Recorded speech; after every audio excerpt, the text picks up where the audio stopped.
July 17, 2021, a girl from Kenya was thrown by her Saudi Arabian boss from the second floor, and the rest was supposed to be history.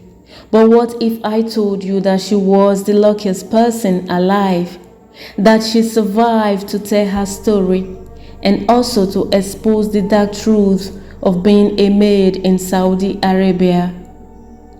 This is the story of Mary Wanjiku, Kenya. My name is Mary Wanjiku. I am 23 years old.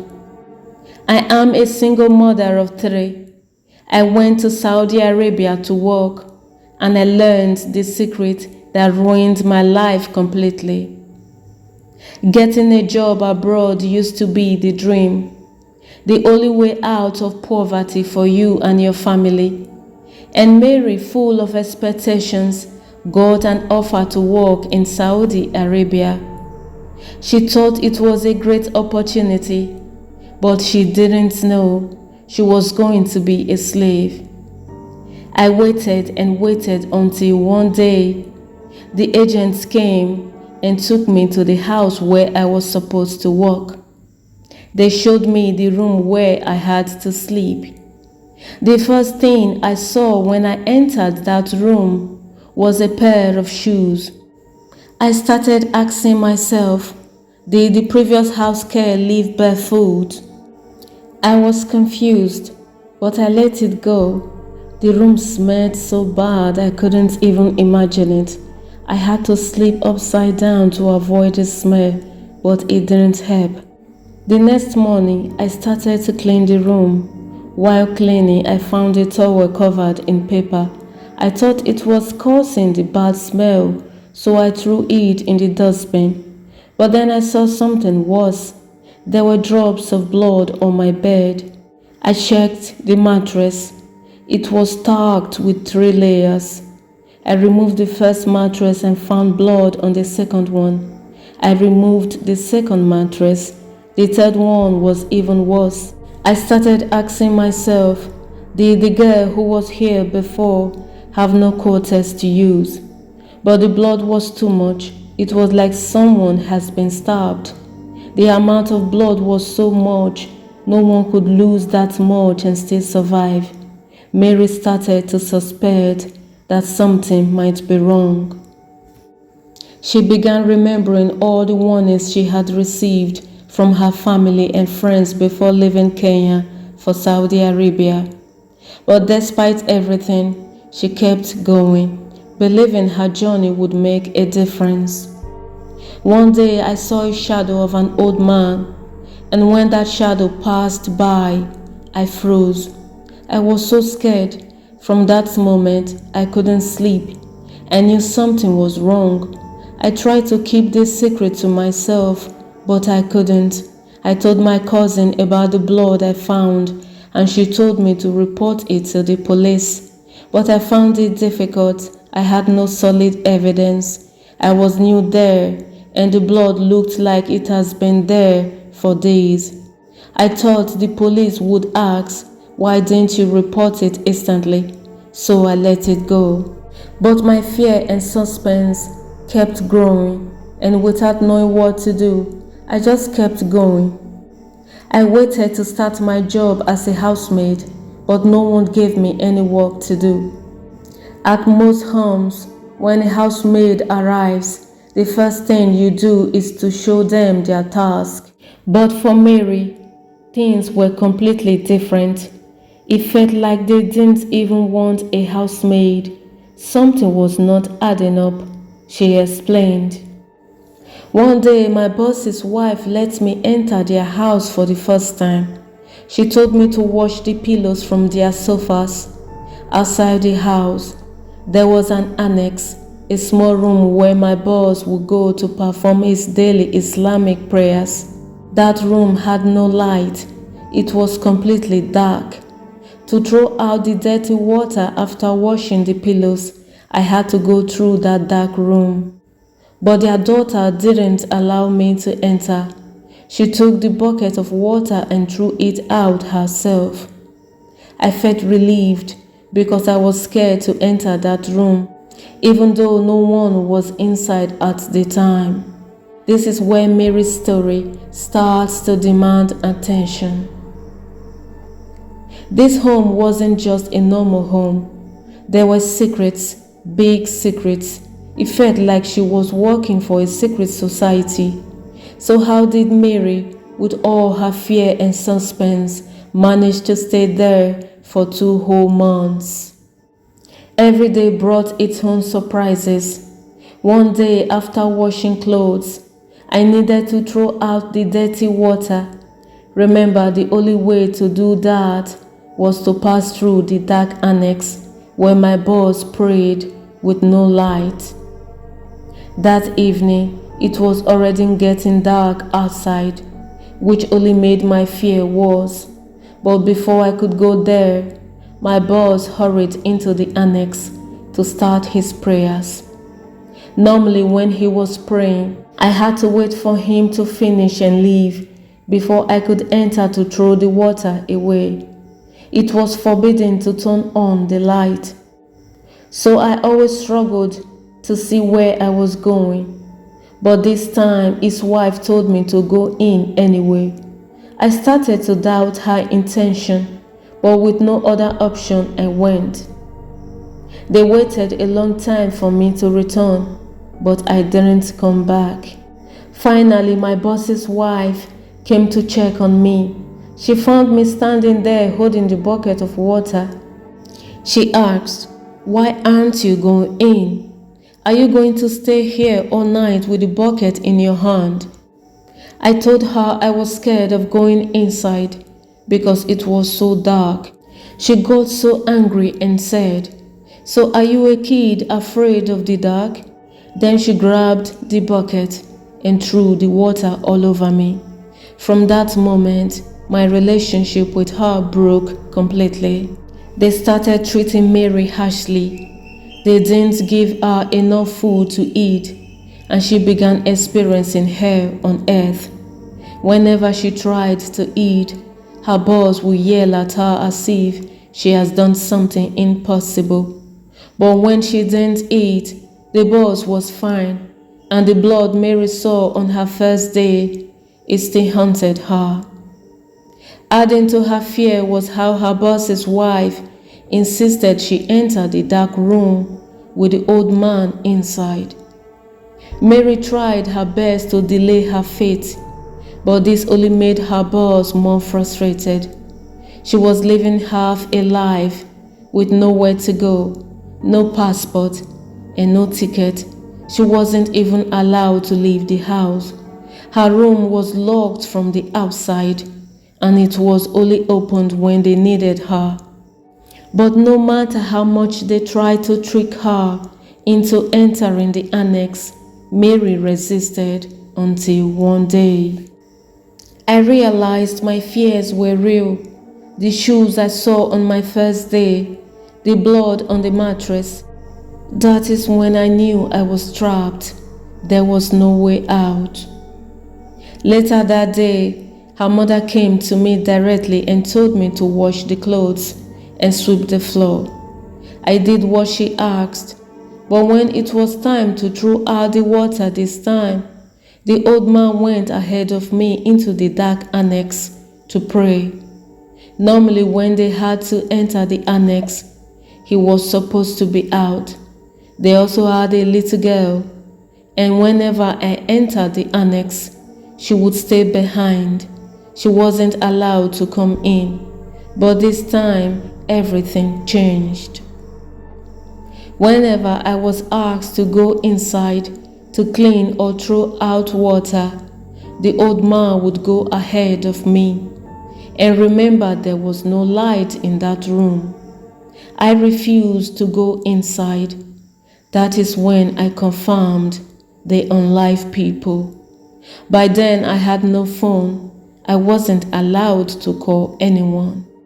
And when they left the house, they would lock me inside my room as usual. Mary's journey to Saudi Arabia, the journey she made to change her life and her children's lives, had turned into a nightmare. Now, with no means of communication and no way out, How was she going to resist? At this point, there was no way she could make it, no matter how smart she was. I remember it was on Friday. I was playing with their little girl when she told me she was thirsty. I didn't have any water in my room, so she asked me to go with her to her bedroom. She said there was a bottle of water on top of the shelf, but she couldn't reach it because she was too small. So I went with her. When I entered their house, the toilet door was slightly opened. Inside the toilet, I saw a red candle burning. The little girl looked at me and said, "Have you seen a zombie?" Hearing a little girl say that was terrifying. I picked her up and carried her downstairs to leave the house. But before we could get out, the old man came running into the house. I quickly hid behind the pillar. He didn't see me. I overheard him asking the people inside, "Have you managed to unlife Mary?" When he came out, he was furious as he went downstairs. The little girl whispered to me, "He heard you. He saw you hiding." Then the old man turned to me and told me to go back inside the house. I refused. I told him no, I'm not going into that house at any cost. We argued for a long time, and then he pushed me from the second floor. But someone in the neighboring apartment recorded what happened. That is how the video went viral. People everywhere, filled with emotions, said, "Rest in peace, Mary." They demanded justice for Mary. Her story became the talk of the town. Her family, friends, and even strangers who saw the video shared it, saying, "May her soul rest in peace." Meanwhile, the old man went back into the house and locked the door, thinking he had succeeded. But guess what? Mary was still alive. She crawled inch by inch to her neighbor's house.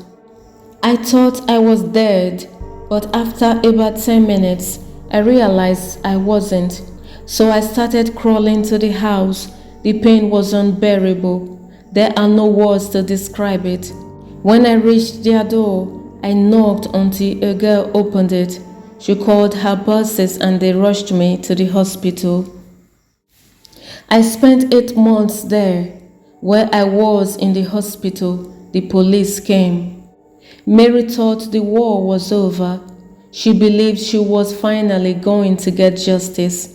This time, everything seemed like it would go the way it was supposed to. She imagined seeing the old man confess in court, being prosecuted and receiving compensation. That's how it should have been. But that is not what happened. One day, they came to the hospital and forced me to withdraw the case. They told me there was nothing they could do to that old man. To them, whatever he did was right as long as I wasn't one of them. Then they told me it was time to leave the hospital. I begged them, saying, "I don't want to go back to that old man's house." But it was useless. It was like even the doctor was involved in their plan. Everything felt planned. Even in the hospital, I was still trapped, with no way out of the old man's control. Where could Mary go? The old man no longer had a case in court. Mary had no passport, no ticket, no phone, and now they wanted her out of the hospital. The only people she knew in Riyadh were the family of the old man, the one who pushed her from the second floor, the one who tried to unlife her. I couldn't believe what was happening that day. Just as I was told I would be discharged the next day, a girl named Miriam came out of nowhere. She recorded a video of me as I cried for help. "Please, please help me. My fellow Kenyans, I beg you, please take me back home." They said tomorrow they will take me from here, and I don't know where they want to take me. I can't stand, move, or do anything. My Arabian boss threw me from the second floor. He thinks I am dead. Now my spinal cord is completely damaged. Kindly rescue me from him as you see this video. Mariam posted the video on social media. She is still alive. Everyone asks in shock. Things got serious. A campaign was launched to rescue Mary and find justice for her. The Kenyan embassy was contacted to follow up on Mary's case urgently. Finally, the police took Mary out of the hospital and arranged for her to be flown back to her motherland, Kenya. She returned in a wheelchair, but at least she was alive. People cried when they saw me. They cried because I left as a normal, healthy, beautiful girl, and I came back in a wheelchair. But they were also happy because I survived. I survived the impossible. Mary is back, but what about justice? According to the Universal Declaration of Human Rights, no one should be held in slavery or servitude. Everyone has the right to freedom of movement, but those words written in 1948 by the United Nations seem meaningless for people like Mary. I don't think there is a human rights in this world. No way. We must stop this. As women from this country, we must stop. And you need to figure out how to make it. When I reached Kenya, I thought the struggle was over, but it was just the beginning. The father of my children saw me return in the wheelchair, and he left instantly. No one knows where he went. My family tried to support me, but they couldn't handle everything, not with my 3 children. It felt like I had become a burden to them, so I left and started struggling alone. I tried to unlife myself several times, but then I thought about everything I had survived, and I couldn't imagine leaving my kids behind. Maybe there is a reason why I survived all of this. Now Mary eats only when her 15-year-old daughter washes clothes for others and brings food home. My mother went to Saudi Arabia and came back home. We believed that she was dead for 8 months until they brought her back in a wheelchair. We were happy to see her alive, but it broke us to see her in this condition. She can't do anything on her own. I'm 15, but I've had to learn how to fight for my family. With no father and no other support, everything relies on me now. I can't study. All I can do is work, just to put food on the table. Mary's story wasn't the only one. Similar cases began surfacing on social media and in the news. Mary's story can make one question life. Life is not fair. Do human rights organizations actually make a difference, or do they just report these atrocities and move on?